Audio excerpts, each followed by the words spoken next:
Hello दोस्तों, आप सभी को मेरा नमस्कार और मैं अंकित शुक्ला एक बार पुनः आप सभी लोगों का स्वागत करता हूं आपके अपने चैनल स्टडी विद अंकित में। तो आज हम लोग करने वाले हैं क्वेश्चन प्रैक्टिस। और किसके क्वेश्चन प्रैक्टिस करेंगे तो अभी आप खुद ही देखिएगा। ठीक है, क्वेश्चन सारे अच्छे हैं। टाइम वर्क और किसका है, इन्हीं सब के हैं। ठीक है, मतलब ऐसे क्वेश्चंस हैं जो वाणिज्य गणित से संबंधित हैं और जिनका कैलकुलेशन भी काफ़ी इजी है और उसका जो ट्रिक है, मेथड है, वो भी काफ़ी इजी है। तो उसी को हम लोग करने वाले हैं। ठीक, तो सबसे पहले आप लोग इस सेशन को लाइक कर दीजिए और शेयर कर दीजिए अपने ज़्यादा से ज़्यादा दोस्तों में, और जिन्होंने सब्सक्राइब ना किया हो वो लोग सब्सक्राइब कर लें। उसके बाद हम बढ़ते हैं अपने क्वेश्चन की तरफ। ठीक, तो जल्दी से जल्दी लाइक, सब्सक्राइब और शेयर करिए।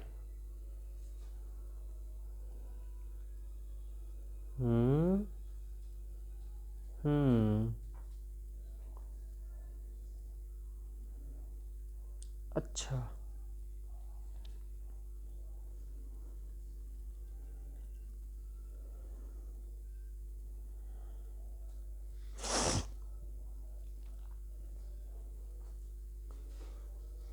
रेलगाड़ी वलगाड़ी वाला तो करवा चुका हूँ मैं ना। ठीक है,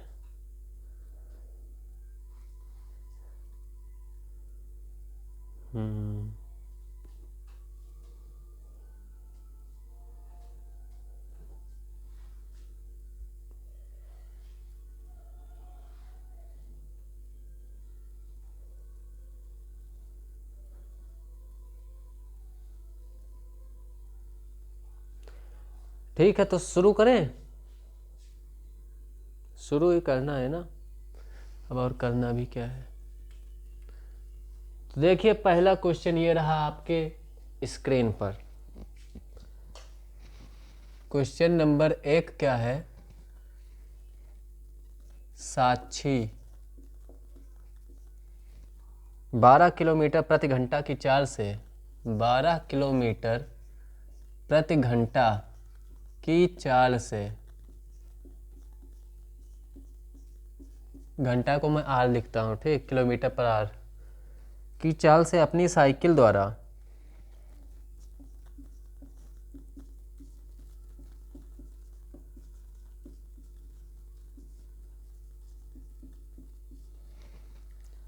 अपने घर से पाठशाला 20 मिनट में पहुंचती है। अपने घर से पाठशाला कितने मिनट में पहुंचती है? 20 मिनट में पहुंचती है। हमने कहा ठीक है।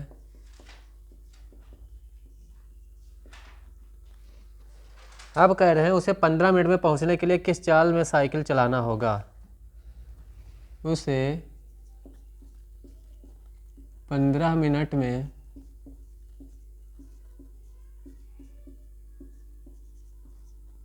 पहुंचने के लिए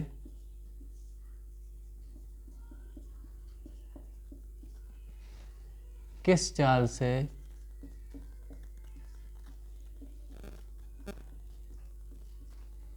साइकिल चलाना होगा?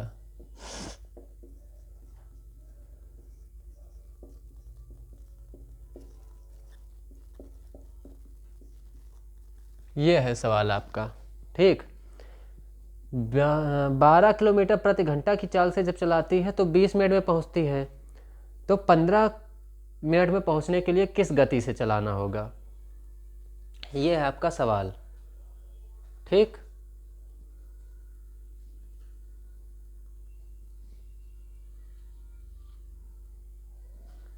अब देखिए, इसको आप क्या करिए,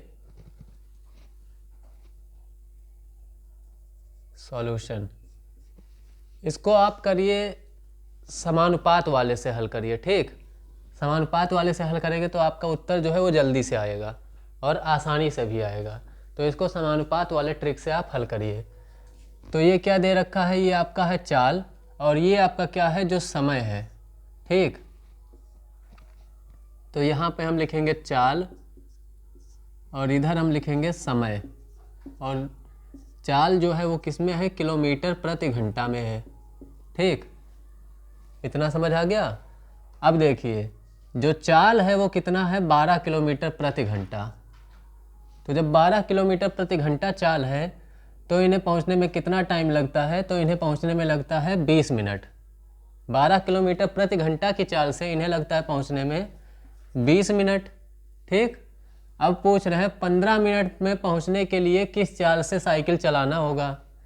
तो 15 मिनट समय दिया हुआ है और पूछ रहे हैं कि चाल क्या होगी। तो देखिए जब चाल ज़्यादा होगी क्या होगा, जब चाल ज़्यादा होगी तो समय क्या होगा, कम लगेगा, और जब चाल कम होगी तो समय ज़्यादा लगेगा। मतलब ये क्या है, एक तरह से प्रतिलोम समानुपात है। क्या है, प्रतिलोम समानुपात है। तो प्रतिलोम समानुपात है तो इसको हम किस तरह से लिखेंगे, तो ये पहले 12 लिखा हुआ है, पहले इसको लिखिए। ठीक, तो ये क्या लिखा है, 12 लिखा है, इसको ऐसे लिखिए। अब ये x क्या है, तो x मान लीजिए वही चाल है जिसके हिसाब से वो चलेगी तो 15 मिनट में पहुंचेगी, तो उसको हमने x मान लिया। ठीक, तो 12 अनुपात में क्या हो जाएगा, x, 12 अनुपात में हो गया x। ठीक, 12x।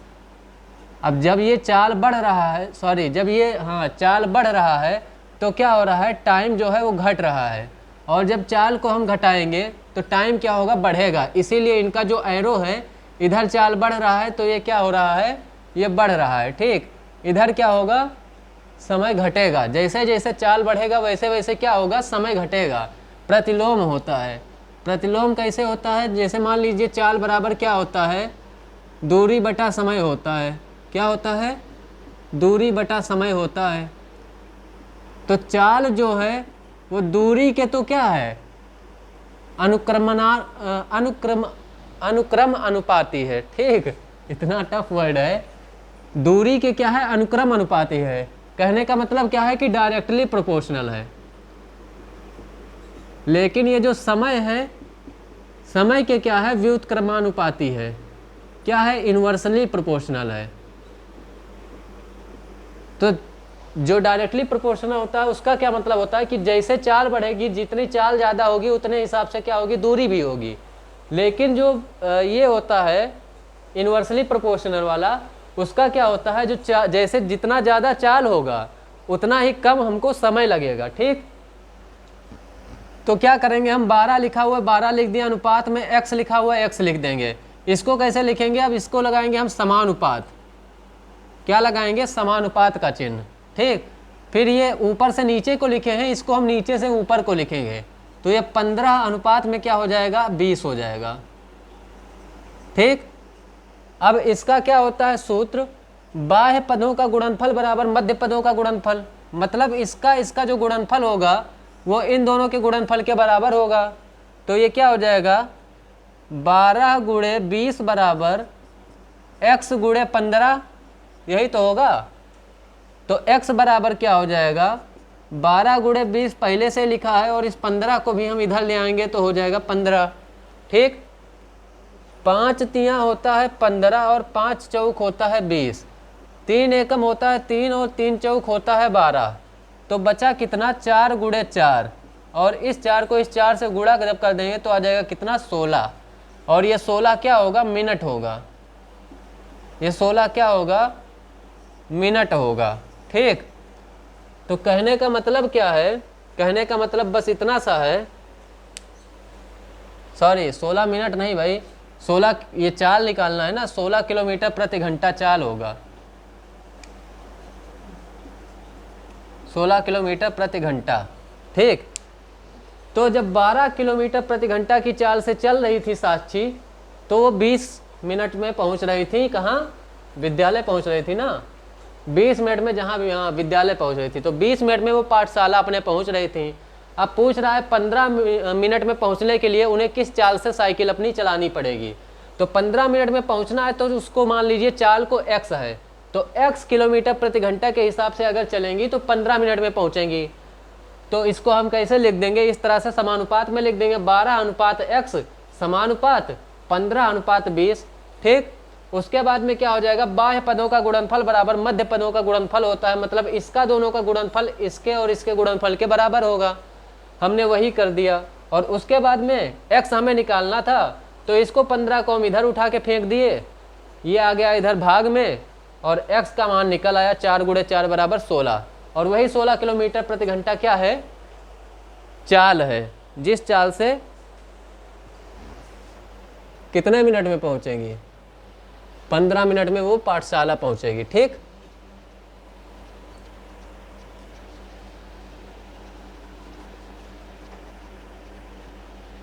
तो इस तरह से आप करेंगे तो आपको आसान लगेगा, है ना।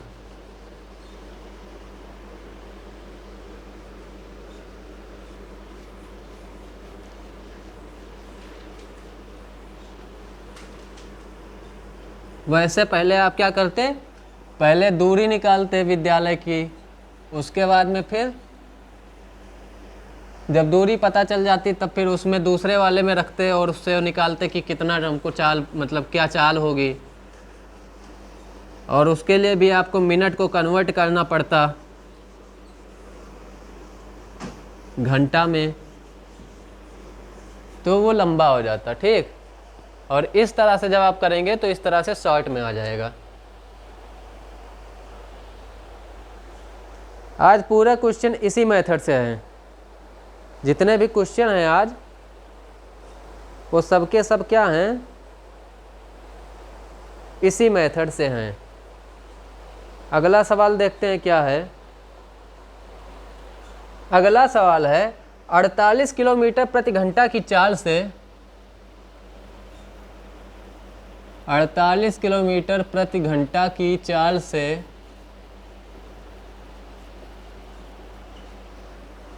भैया हटो तू, चलकर एक कार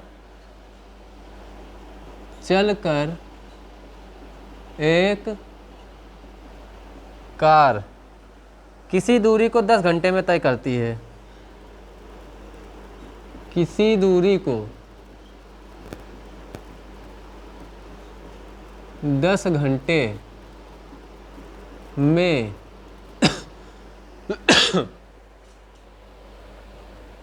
तय करती है।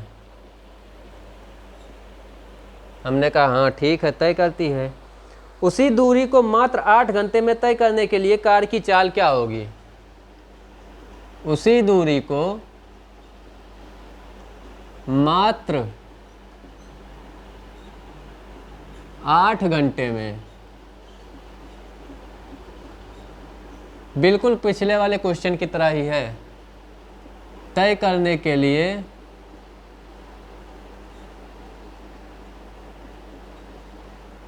कार की चाल क्या होगी। कार की चाल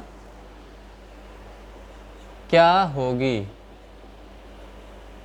ये है सवाल। ठीक, तो सबसे पहले आप क्या करिए, ये जो कार की चाल आपको निकालनी है उसको आप मान लीजिए x। क्या मान लीजिए, उसको आप मान लीजिए x। माना 8 घंटे में दूरी तय करने के लिए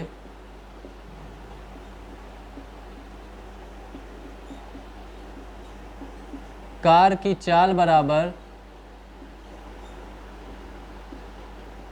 कितना है,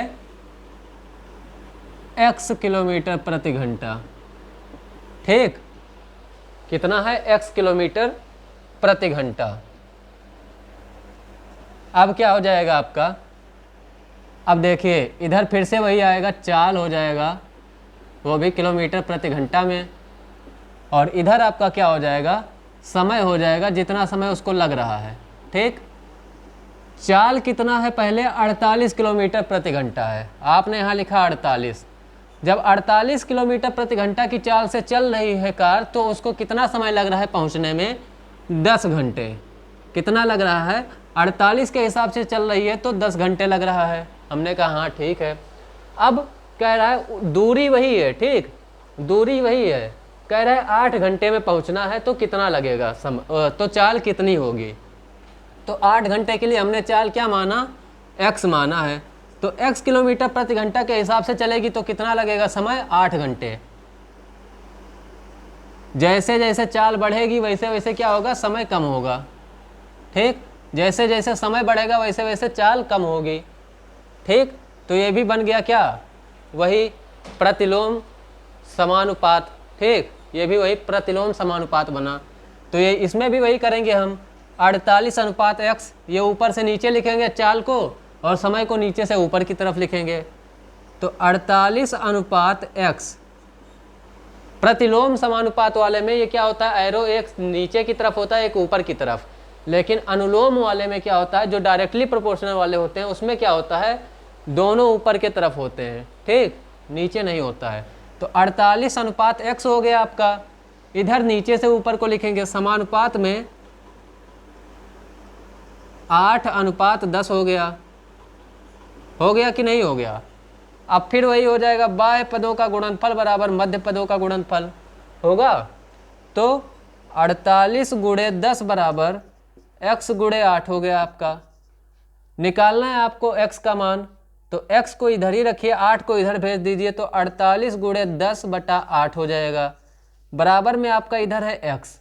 ठीक, इधर आपका बराबर में क्या है, x है। 8 एकम 8, 8 छक 48, कितना हो गया यहाँ 6। तो 6 को जब 10 से गुणा करेंगे तो कितना आ जाएगा 60, यानी कि x बराबर क्या हो जाएगा 60 किलोमीटर प्रति घंटा। ये क्या होगी, उस कार की चाल होगी। ठीक,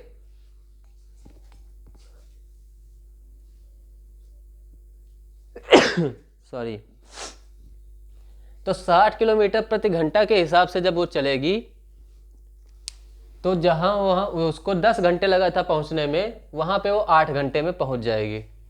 ठीक, ये है आपका सॉल्यूशन इस क्वेश्चन का। अच्छा क्वेश्चन है ना। कुछ नहीं करना है आपको इसमें, एकदम छोटा सा कैलकुलेशन है।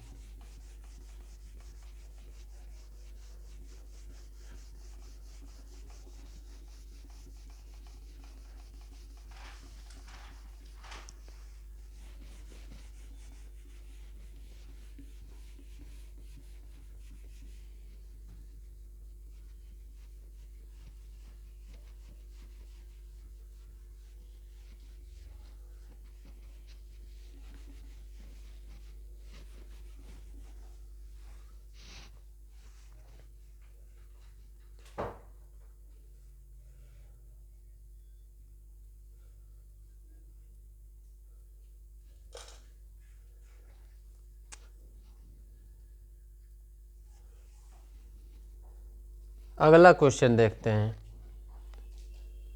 अगला क्वेश्चन है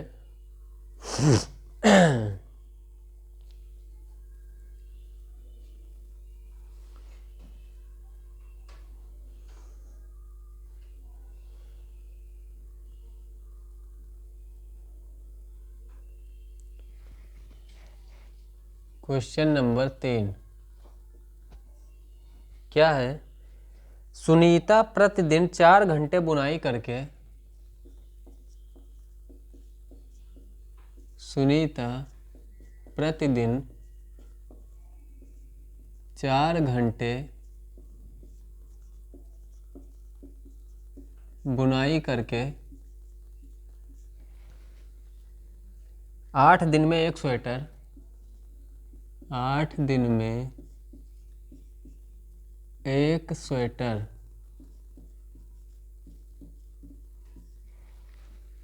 पूरा करती है, पूरा करती है। ठीक है, यदि 6 दिन में स्वेटर पूरा करना हो तो प्रतिदिन उसे कितने घंटे बुनना होगा। यदि 6 दिन में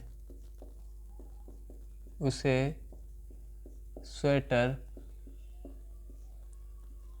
पूरा करना हो तो प्रतिदिन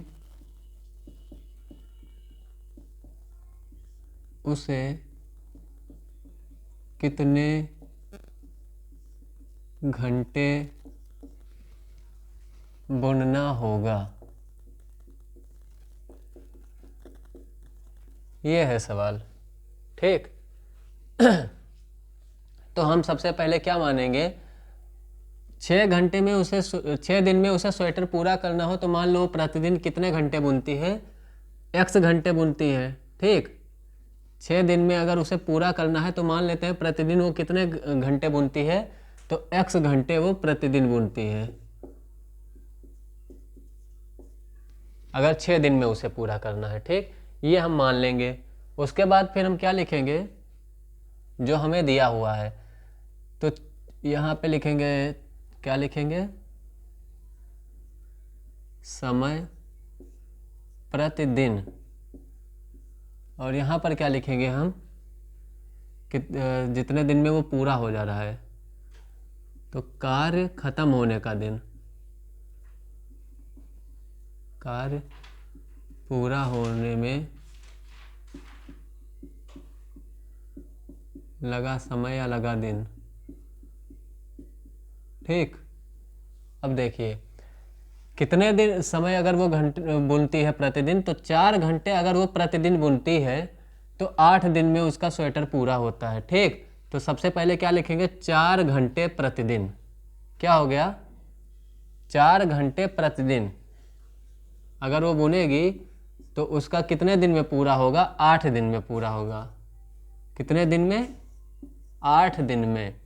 ठीक, अगर वो x, अब हमने क्या माना है, x घंटे प्रतिदिन बुनेगी, तो अगर वो x घंटे प्रतिदिन बुनती है तब कितने दिन में पूरा होगा, 6 दिन में पूरा होगा। कितने दिन में, 6 दिन में। और आपको निकालना क्या है, इसी x का मान निकालना है कि क्या होगा। ठीक, तो भाई पर डे जितना वो टाइम ज़्यादा देगी उतने ही कम दिन लगेंगे उसके काम को ख़त्म होने में। तो ये भी क्या है, ये भी प्रतिलोम है। क्या है, यह भी प्रतिलोम समानुपात है। ठीक, तो इसमें भी क्या हो जाएगा, 4:x। इसको ऊपर से नीचे लिखें तो ये नीचे से ऊपर की तरफ लिखेंगे, समानुपात 6:8। अब फिर वही हो जाएगा, बाह्य पदों का गुणनफल बराबर मध्य पदों का गुणनफल। क्या हो जाएगा, 4 × 8 बराबर x × 6, और 6 को हम ले आएंगे इधर, x बराबर क्या हो जाएगा, 4 × 8 बटे 6, यही तो होगा। 4 × 8 बटे में हो जाएगा आपका 6, 2 तियाँ 6 और 2 दूनी 4, 8 दूनी हो गया 16। कितना हो गया, 16/3। अगर इसको हम हैं, अच्छा ठीक है, हाँ, अगर इसको हम करेंगे 3 × 5 = 15, और कितना बचा, 1 बचा 10, 3 तियाँ 9, फिर 1 बचा 10, 3 तियाँ 9, तो ये कितना हो गया, 5.33 घंटे प्रतिदिन उसे बुनना होगा, तब जाके उसका स्वेटर जो है वो 6 दिन में पूरा हो पाएगा। ठीक, तो उसको कितना बुनना पड़ेगा, 5.33 घंटे प्रतिदिन बुनना पड़ेगा, यानी कि 5.3 घंटे कह सकते हैं। 5.3 घंटे प्रतिदिन वो जब बुनेगी तो उसका जो स्वेटर है वो 6 दिन में पूरा हो पाएगा। ठीक, तो इसमें आपका क्या निकालना था, x निकालना था, और x का आपका कितना मान आ गया, 5.33। तो इसी तरह से ये भी हो जाएगा। ठीक, इसमें भी कुछ एक्स्ट्रा नहीं करना है, जो आपको दिया रहता है उसी के सामने उसको लिख दीजिए। 4 घंटे के हिसाब से अगर बुनेगी तो 8 दिन लगेंगे ख़त्म होने में। आपसे पूछ रहा है 6 दिन खत्म, अगर 6 दिन में ख़त्म करना है तो वो कितने घंटे प्रतिदिन बुने, तो आप मान लीजिए कि x घंटे अगर वो प्रतिदिन बुनती है तो उसका 6 दिन में ख़त्म हो जाएगा। इसको अनुपात में लिख दीजिए आप, तो 4:x समानुपात 6:8, क्योंकि ये क्या है, क्या बोलते हैं हम, उसका नाम ही भूल जाते हैं यार हिंदी में, प्रतिलोम। प्रतिलोम समानुपात है, इसलिए इसमें क्या होगा, अगर ये नीचे की तरफ जाएगा तो ये क्या होगा, ऊपर की तरफ जाएगा दूसरा वाला एरो। मतलब प्रतिदिन हम अगर ज़्यादा टाइम देंगे तो हमारा जो कार्य है उसको खत्म होने में कम दिन लगेंगे। ठीक भाई, जैसे अगर आप सीरीज पढ़ रहे हैं, मान लीजिए तैयारी कर रहे हैं एग्जाम की, और आप अगर 4 पेज डेली पढ़ते हैं, ठीक है, अगर आप 4 पेज डेली पढ़ते हैं तो आपका जो सीरीज है वो ख़त्म होने में ज़्यादा टाइम लगेगा एज कम्पेयर्ड टू अगर आप 10 पेज पर डे पढ़ते हैं तो उसको ख़त्म होने में क्या होगा, कम टाइम लगेगा। तो उसके कंपैरिजन में 4 पेज पर डे वाला क्या लग रहा है, ज़्यादा टाइम लग रहा है। ठीक, तो वही चीज़ है इसमें।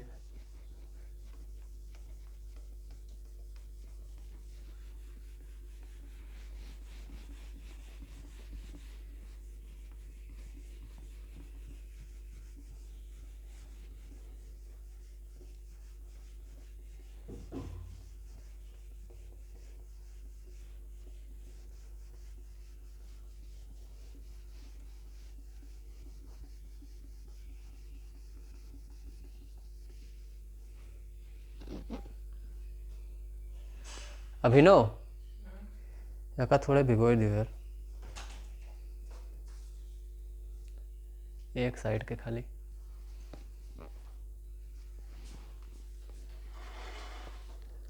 ठीक है, देखते हैं अगला सवाल क्या है।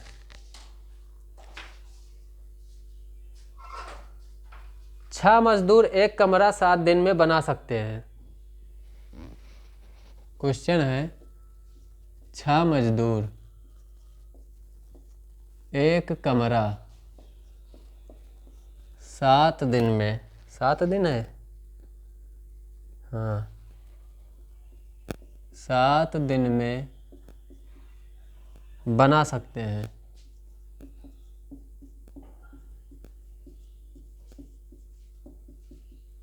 ठीक है, 21 मजदूर उसे कितने दिन में बना सकते हैं?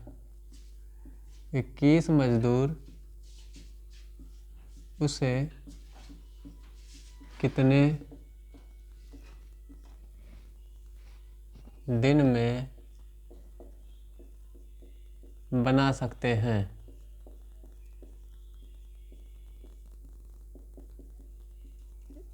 सात मजदूर अगर हैं तो उसको बनाते हैं, सॉरी 6 मजदूर अगर हैं तो उसको बनाते हैं 7 दिन में। ठीक, अगर 21 मजदूर होंगे तो उसको कितने दिन में बनाएंगे? तो भाई देखिए,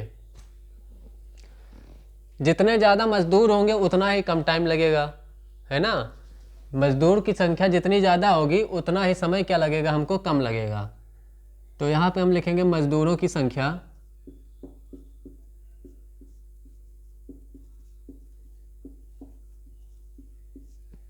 और यहाँ हम लिखेंगे दिनों की संख्या।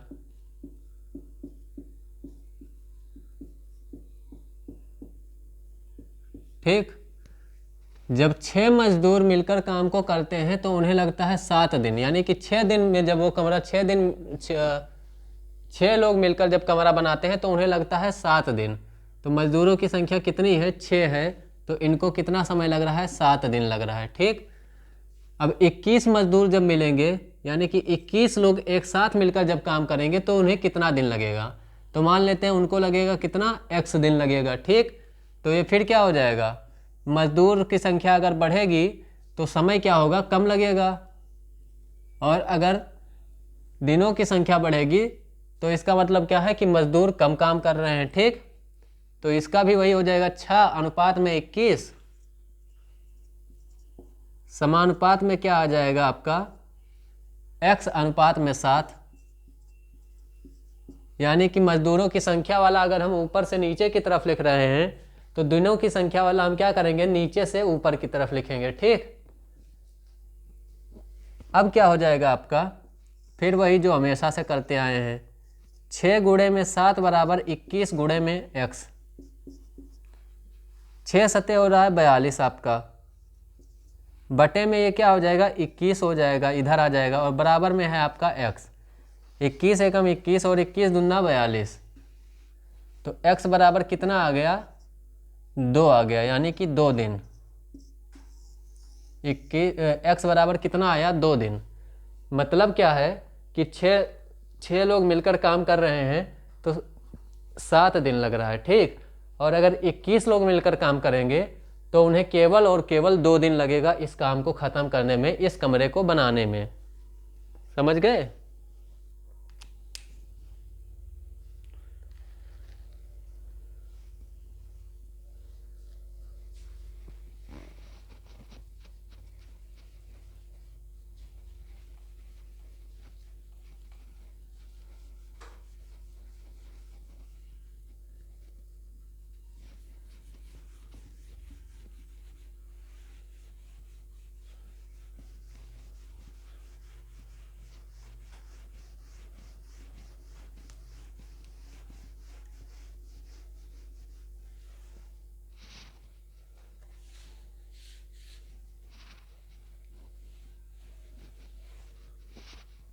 देखते हैं अगला सवाल। आओ भैया, अगला सवाल कहाँ रह गए हो?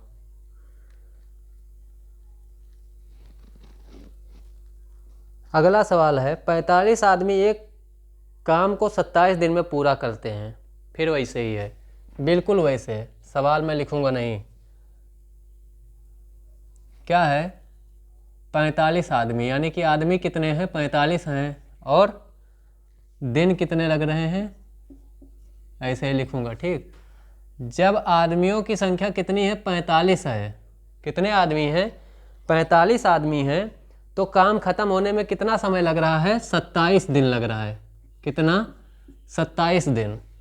45 आदमी जब काम को कर रहे हैं तो 27 दिन लग रहा है।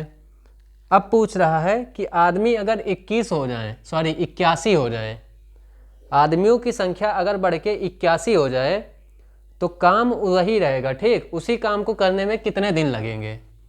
तो मान लेते हैं हम x दिन लगेंगे, है ना। हमने मान लिया x दिन लगेंगे। अब क्या हो जाएगा? ये आदमी बढ़ेंगे तो दिन क्या होगा? कम लगेगा। और दिन अगर बढ़ेगा तो इसका मतलब क्या है कि आदमी कम है, ठीक। हो गया ना प्रतिलोम। अब क्या हो जाएगा? ये 45 अनुपात में 81, यही तो है 45 अनुपात में 81। ये क्या हो जाएगा? समानुपात में x अनुपात 27। समानुपात में x हो गया, अनुपात में हो गया 27। ये इसका गुणा, इसका इससे गुणा, ठीक। 45 गुणे 27 बराबर 81 गुणे x, यही तो होगा। x बराबर क्या हो जाएगा? x बराबर हो जाएगा 45 गुणे 27, तो पहले से ही है, और 81 भी इधर ही आ गया। आ गया 9 नवा 81, 9 पचे 45, 9 एकम 9, 9 तियाँ 27। x बराबर कितना आ गया? 5 तियाँ 15। यानी कि कितने दिन लगेगा? 15 दिन लगेंगे बस। सोचो, 45 आदमी जब काम कर रहे थे तो 27 दिन लग रहा था। आदमी 81 हो गए तो दिन कितने लगे? केवल 15 दिन। 15 दिन में पूरा काम खल्लास, है ना। 15 दिन में क्या हो गया? पूरा का पूरा काम खत्म हो गया। हो गया खत्म।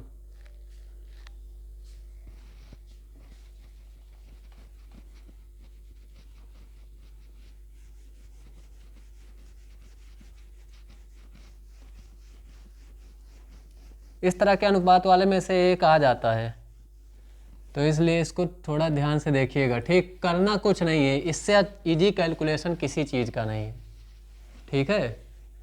जो दिया हुआ है उसको उसके सामने लिख दो, आराम से गुणा कर दो, उत्तर आ जाएगा। एक सवाल है। सवाल क्या है भाई? तो सवाल ये है कि एक मोटर कार एक स्थान से दूसरे स्थान तक 40 किलोमीटर प्रति घंटा की चाल से चलकर 3 घंटे में पहुंचती है। क्या है? एक कार है, ठीक। और वो कार जब चलती है, कार की जब स्पीड होती है, कार की चाल जो होती है वो जब कितनी होती है? 40 किलोमीटर प्रति घंटा होती है, तब उसको कितना टाइम लगता है पहुंचने में? 3 घंटे लगता है।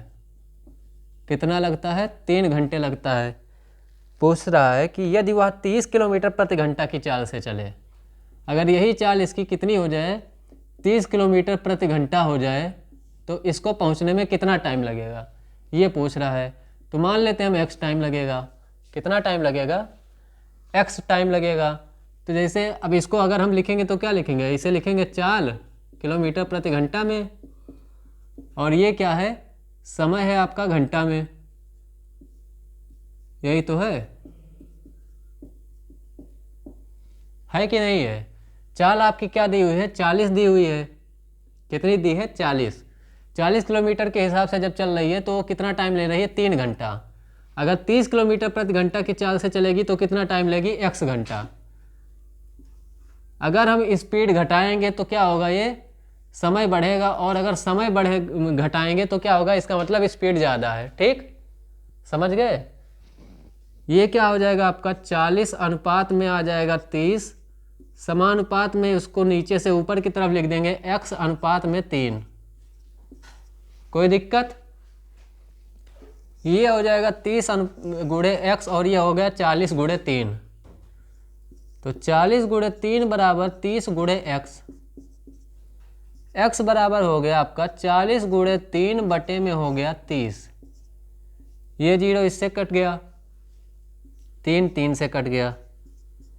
x बराबर आपका कितना आ गया 4, यानी कि 4 घंटे लगेंगे उसे। तो जब 40 किलोमीटर प्रति घंटा की चाल से चल रही है वो कार, तो उसको 3 घंटे लग रहा है पहुंचने में। और अगर उसकी स्पीड 30 किलोमीटर प्रति घंटा हो जाएगी तो उसको कितना टाइम लगेगा? 4 घंटे लगेंगे। कितना लगेगा? x का मान कितना आया है? 4 घंटे लगेंगे उसको पहुंचने में। ठीक है, सिंपल कैलकुलेशन, कुछ नहीं है ना। कह दो इस तरह का आ जाएगा तब तो ऐसे ही 2 नंबर बटोर लेंगे, है ना।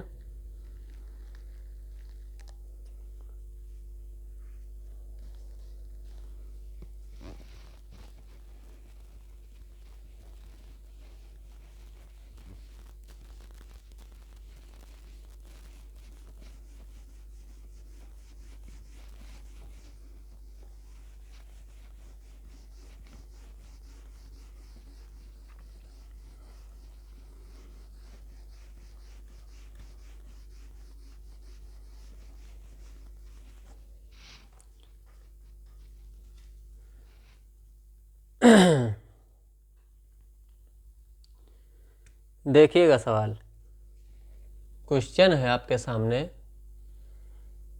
एक किले में 700 ग्राम प्रतिदिन, एक किले में 700 ग्राम प्रतिदिन,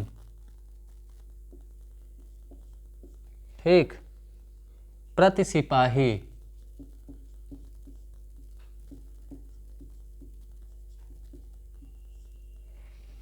के हिसाब से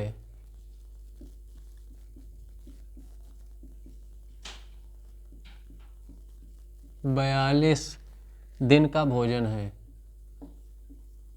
42 दिन का भोजन है। हमने कहा ठीक है। अब कह रहे हैं यदि प्रतिदिन का भोजन 600 ग्राम प्रति सिपाही कर दिया जाए, यदि प्रतिदिन का भोजन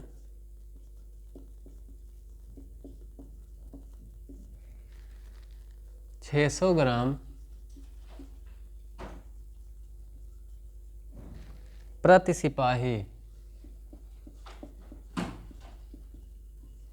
कर दिया जाए,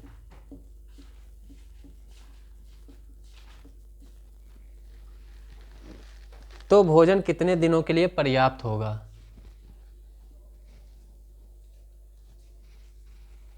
तो भोजन कितने दिनों के लिए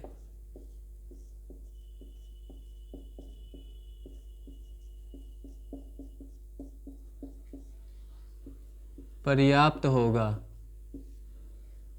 यही तो है सवाल आपका। देखिए सवाल क्या है, एक किले में 700 ग्राम प्रतिदिन प्रति सिपाही के हिसाब से 42 दिन का भोजन है। मान लीजिए कि आपके घर में कितने लोग हैं? 42 नहीं, मान लीजिए कि आपके घर में जितने भी लोग हैं, ठीक, उसमें से अगर 700 ग्राम हर इंसान खा रहा है, 700 ग्राम भोजन क्या है, हर इंसान खा रहा है एक दिन में, मतलब आपके घर में जितने लोग हैं उसमें से मैं कहूँ कि हर एक आदमी या हर एक लोग क्या कर रहे हैं, 700 ग्राम भोजन प्रतिदिन खा रहे हैं। ठीक, 700 ग्राम भोजन प्रतिदिन खा रहे हैं, ठीक है। तो वो भोजन कितना चल रहा है? 42 दिन। यानी कि अगर मैं मान लूँ कि जैसे 4-4 रोटी नॉर्मली सब खा लेते हैं, ठीक, मैं कह दूं अगर आपके घर में हर इंसान जो है, जितने भी लोग हैं, सब लोग क्या है, 4-4 रोटी खाते हैं एक दिन में, एक दिन में 4 रोटी अगर खाते हैं तो वो भोजन कितना दिन चलेगा? आपके यहाँ राशन कितने दिन चल रहा है? 42 दिन चल रहा है। ठीक, मैं कह दूँ 4 रोटी मत दीजिए, बस केवल 3-3 रोटी दीजिए, तो भाई राशन तो उतना ही है। उसी में आपको क्या करना है, अब पहले 4 रोटी एक दिन में दे रहे थे खाने के लिए, अब कितना दीजिए? 3 रोटी दीजिए। ठीक, जब 3-3 रोटी देंगे तब क्या होगा? तो राशन ज़्यादा दिन चलेगा। चलेगा कि नहीं चलेगा? तो बस वही चीज़ यहाँ पर है। 700 ग्राम भोजन प्रतिदिन प्रति सिपाही को जब दे रहे थे तो कितना वो चल रहा था राशन? 42 दिन चल रहा था। 42 दिन के लिए पर्याप्त था। ठीक, लेकिन इन्होंने क्या कर दिया? 600 ग्राम कह रहे हैं कि बस उसको इतना दो कि बस वो क्या करे, मतलब जी सके। ठीक है, इतना भोजन दो कि वो जी सके और चल सके, आराम से अपना दैनिक कार्य कर सके। तो जब ये क्या कर रहे हैं कि उसका भोजन की मात्रा जब प्रतिदिन प्रति सिपाही इन्होंने कम कर दिया, तो इसका मतलब क्या है कि जो राशन है इनके पास वो ज़्यादा दिन तक चलेगा। चलेगा कि नहीं चलेगा? तो वही चीज़ इसमें करना है। ठीक, अब मैं यहाँ पर लिखूँगा, क्या लिखूँगा? 700 ग्राम प्रतिदिन प्रति सिपाही, तो भोजन की मात्रा प्रति सिपाही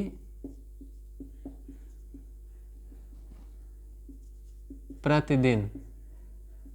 ठीक, और इधर मैं क्या लिखूँगा कि कितने दिन चलेगा राशन खत्म होने की अवधि। कुछ भी आप अपने हिसाब से लिख लीजिएगा। ठीक है, मैं अपने हिसाब से लिख रहा हूँ, ज़रूरी नहीं आप यही लिखिए, आप कुछ और लिख सकते हैं। ठीक, बस चीज़ें यही होनी चाहिए। ये हो गया। अब जब 700 ग्राम प्रतिदिन दे रहे हैं, ये किस में है? ग्राम में है, ये ग्राम में है। ठीक है, तो जब 700 ग्राम दे रहे हैं, हमने कहा हाँ ठीक है 700 ग्राम दे रहे हैं, तो फिर कितने दिन चल रहा है राशन? 42 दिन चल रहा है। जब 600 ग्राम देंगे तब कितना चलेगा? तो जब 600 ग्राम देंगे तो हम मान लेते हैं x चलेगा। ठीक, और ये x जो होगा ये 42 से तो ज़्यादा ही होगा, क्योंकि राशन के जब अगर हमने मात्रा घटाया है प्रति सिपाही के हिसाब से, तो क्या होगा? जो राशन है वो भी ज़्यादा दिन चलेगा, कम खर्चा होगा। जब कम खर्चा होगा तो ज़्यादा दिन तक चलेगा। ठीक, तो ये क्या हो रहा है? ये कम हो रहा है। ये क्या हो रहा है? कम हो रहा है। ये पहले 700 था, अब 600 हो रहा है, तो ये क्या होगा? ये बढ़ेगा। ठीक, जब ये कम होगा तो ये बढ़ेगा, मतलब ये 700 था 600 हो रहा है, तो ये क्या होगा? 42 था तो ये 42 से ज़्यादा होगा, क्योंकि ये क्या है? ये खपत है प्रतिदिन के हिसाब से, और ये क्या है? वो अवधि है जितने दिन में राशन खत्म होगा। ठीक, ये समझ लीजिए आपका खर्चा है। ये क्या है? आपका खर्चा है, और ये पूरा का पूरा क्या है? तनख्वाह है। ठीक, तो इसको हम अब कैसे लिख देंगे? 700 अनुपात में 600, समानुपात में क्या हो जाएगा? उधर नीचे से ऊपर की तरफ लिखेंगे x, अनुपात में हो जाएगा 42। ठीक, 700 गुणे 42 बटा 600 गुणे x, 700 गुणे 42 बराबर 600 गुणे x, यही तो होगा। x बराबर क्या हो जाएगा? इसको हम इधर ही काट दे रहे हैं, 2 जीरो 2 जीरो से ख़त्म, 6 एकम 6 और 6 सते 42, तो यहाँ भी 7 बचा, यहाँ भी 7, यानी कि x बराबर कितना हो गया? 7 सता 49। तो x बराबर कितना आ गया? 49, यानी कि जब हम 600 ग्राम प्रतिदिन के हिसाब से उन्हें देंगे तो 49 दिन तक हमारी जो राशन सामग्री है वो चलेगी। ठीक, कितने दिन चलेगी? 49 दिन तक चलेगी। चलेगी ना 49 दिन, है ना? कम खाओगे तो ज़्यादा दिन तक चलेगा, इसीलिए सब लोग कम कम खाओ, है ना? कह दो जब तक खाओ अच्छा खाओ, नहीं तो ना खाओ।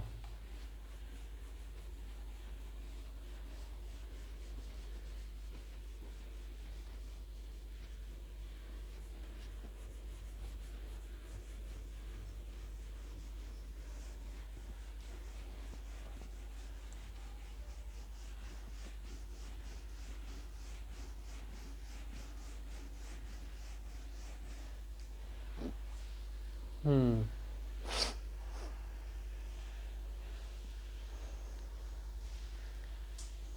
लाओ भैया अगला सवाल। जब एक नल क्या करता है, जब एक नल 1 घंटे में 640 लीटर पानी भरता है, ठीक है, जब एक नल 1 घंटे में 640 लीटर पानी भरता है तो एक जलकुंड को भरने में 10 घंटे का समय लगता है।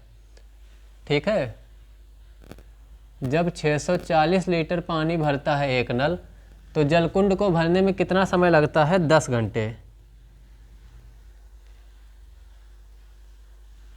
कितना समय लगता है? 10 घंटे लगता है। ठीक, ये लीटर प्रति घंटा है, मान लीजिए ये क्या है? लीटर प्रति घंटा है। ये किसका है? क्या है? ये मात्रा है पानी का। ठीक, पानी का मात्रा है लीटर प्रति घंटा में, और ये जो है वो समय जितना लग रहा है उसको वो है। ठीक, जब 640 लीटर प्रति घंटा के हिसाब से भर रहा है तो जलकुंड को भरने में कितना समय लगता है? 10 घंटे लगता है। ठीक, समझ रहे हैं ना? मान लीजिए कि एक नल है, ठीक, और वो नल क्या करता है? 1 घंटे में 640 लीटर पानी भर सकता है। ठीक, तो उससे आपके मान लीजिए कि घर के सामने क्या है? एक तालाब है, उससे आप उस तालाब को भरना चाह रहे हैं, तो उस तालाब को भरने में क्या लग रहा है? 10 घंटे का समय लग रहा है, 640 लीटर प्रति घंटा के हिसाब से। ठीक, अब कह रहे हैं कि अगर 8 घंटे में उसको भरना है, कह रहे हैं कि अगर इसको जो आपके सामने क्या है, घर के सामने जो तालाब है, उस तालाब को अगर 8 घंटे में भरना है तो ये जो मात्रा है पानी का, या पानी की जो चाल है कह सकते हैं, ये कितना लीटर प्रति घंटा होना चाहिए? मतलब 1 घंटे में कितना लीटर होना चाहिए? तो मान लीजिए कि x लीटर प्रति घंटा के हिसाब से अगर ये भरेगा तो 8 घंटे में भर जाएगा, ये मान लीजिए।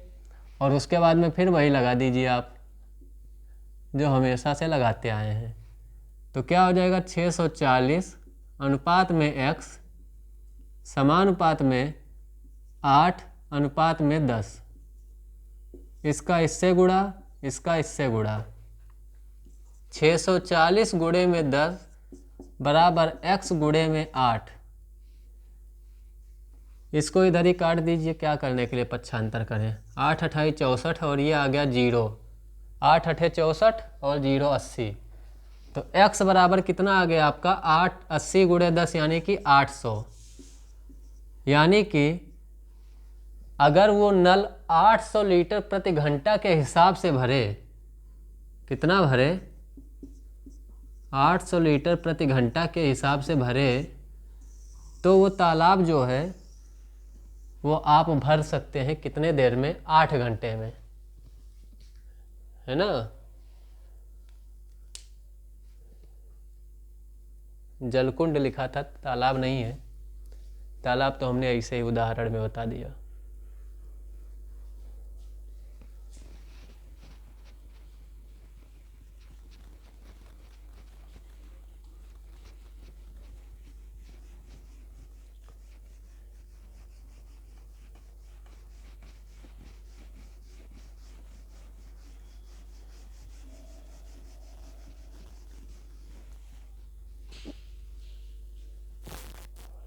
और दिखाओ कुछ अच्छा अगला क्वेश्चन।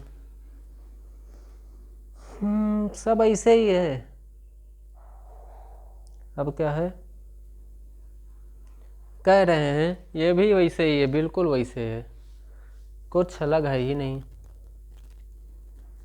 है ना? ए हटो तुम। सवाल देखिए क्या है। एक छात्रावास में 300 छात्रों के लिए, एक छात्रावास में 300 छात्रों के लिए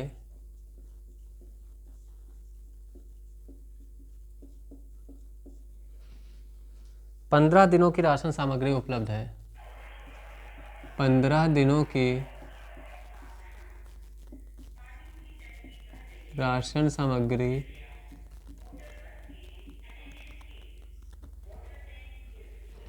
उपलब्ध है।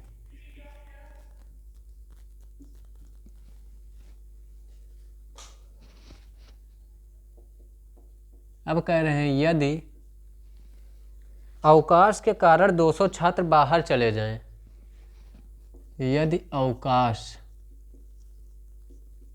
के कारण 200 छात्र बाहर चले जाएं,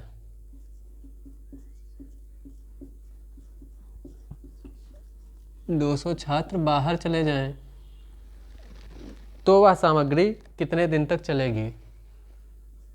तो वह सामग्री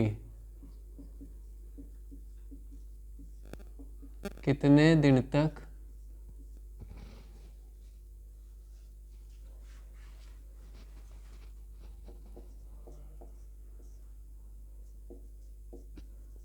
चलेगी? तो हम क्या करेंगे, सबसे पहले मान लेंगे, माना अवकाश के कारण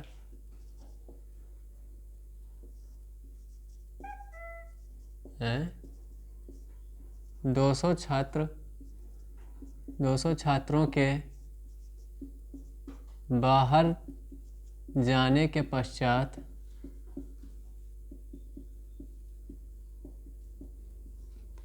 सामग्री कितने दिन चलती है? सामग्री x दिन तक चलती है।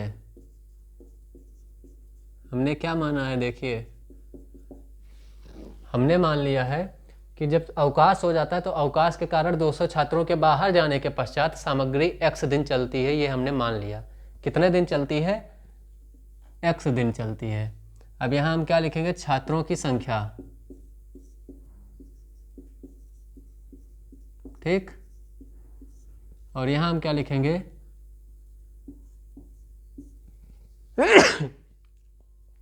दिन लिखेंगे, जितने दिन राशन सामग्री चलती है, ठीक। छात्रों की संख्या कितनी है? जब 300 है, जब 300 छात्र हैं तो राशन कितने दिन चल रहा है? 15 दिन चल रहा है। चल रहा है कि नहीं चल रहा है? जब 300 छात्र हैं तो राशन चल रहा है 15 दिन। 200 छात्र चले गए, 200 छात्र चले गए तो कितने छात्र बचे? जब 200 छात्र चले गए तो कितने छात्र बचे? तो भाई 300 छात्र हैं और इसमें से 200 चले गए तो कितने बचे? 100 ही तो बचे। तो जो बचे हैं उनके लिए कितने दिन राशन सामग्री चल जाएगी? तो 100 छात्र जब होंगे तो कितने दिन चलेगी? तो हम मान लेते हैं कितना, हमने कितना माना है? x दिन माना है, तो वही x लिख देंगे। 200 छात्र चले गए तो कितने बचे? 100 छात्र। और 100 छात्रों के लिए कितना दिन चलेगा? और राशन सामग्री x दिन चलेगा, ठीक। कितना दिन चलेगा? x दिन। अब हम फिर से वही कर देंगे जो हम करते आए हैं। जब छात्रों की संख्या कम होगी तो क्या होगा? राशन सामग्री ज़्यादा दिन चलेगा। मतलब प्रतिलोम समानुपात, मतलब 300 अनुपात x समानुपात में हो जाएगा, 300 अनुपात 100 समानुपात में हो जाएगा x अनुपात 15। यही तो होगा। 300 गुणे 15 बराबर 100 गुणे x। ये होगा 2 जीरो से 2 जीरो कट जाएगा, हैं? हाँ ठीक है। तो x बराबर आपका क्या आ जाएगा? यहाँ पर बचा 3 और ये है 15, तो 15 यहाँ क्या होता है? 45। तो x बराबर आपका कितना आ गया? 45। यानी कि राशन सामग्री कितने दिन चलेगा? तो राशन सामग्री 45 दिन चलेगा। और लाइट भी चली गई है, लाइट चली गई है। और रुको, रोको मत यार, देखे तो देखो।